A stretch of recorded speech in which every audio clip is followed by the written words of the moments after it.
Welcome to Curious Classroom Adventures. I am your host, Aletha Sheck, and today we have a fraction game for you. This one is called Draw a Fraction, and what we're going to be doing is looking at comparing two fractions with unlike denominators by finding a common denominator first. Let's look at how to play Draw a Fraction.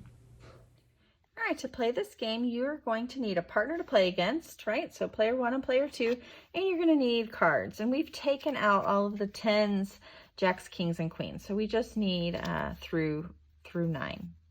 Okay, so on your turn, what you're going to do is you're going to draw 2 cards and use those to make a fraction. Now, we know a fraction, the numerator has to be smaller than the denominator. So whatever your smaller card is going to be your top number, your numerator, and the larger number you draw is going to be your denominator. So we drew 3/8, and we will write that right here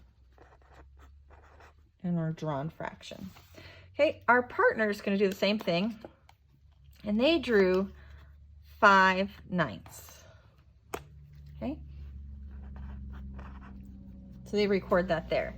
Now what we need to do is we want to compare 3/8 and 5/9, right, by using common denominators. So we need to find a fraction that's equivalent to ours and a fraction that's equivalent to our partners, right? They're going to find theirs, but we're going to have to come up with a common denominator. So you and your partner can work together and talk about, well, what would the common denominator for 8 and 9 be? Well, if we don't know, we can list the multiples. So multiples of 8 over here are 8, 16, 24, 32, 40, 48, 56, 64, 72, 80.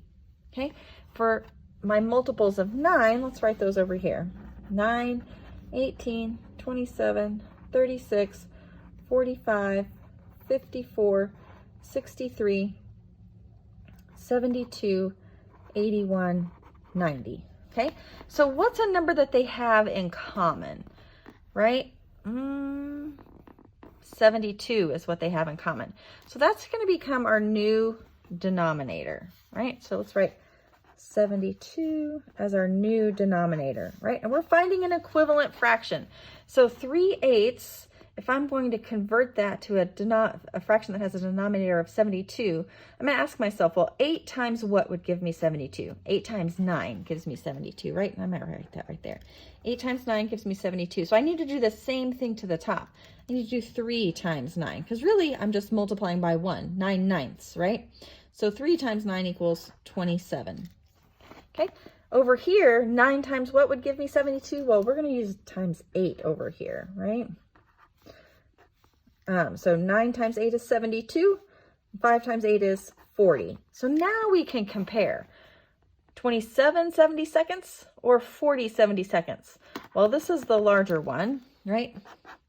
So we'll draw our comparison sign right there, and player 2 gets a point. Okay, let's play another round. So this time we have 7/8 is the fraction we drew, right? And I'm going to just, so we have something different to work with, I'm going to discard that one. 3/5. Okay, so 7/8 and 3/5. I need a common denominator again. Well, here are my multiples of 8. I already wrote those. Any of these divisible by 5? Let's see. Oh, 40. That's going to be divisible by 5. So let's use 40 as our common denominator. All right. 8 goes into 45 times, so I can do the same thing to the top here. 7 times 5 is 35. Okay, over here, 5 goes into 48 times. 8 times 3 is 24. Okay, so this time 35 40ths is larger than 24 40ths. So we'll put our comparison symbol there and we get a point, right? So we'll keep playing that way for all the rounds until we get to the bottom of the page. And whoever has the most points when we get to the bottom of the page is the winner of Draw a Fraction. Have fun.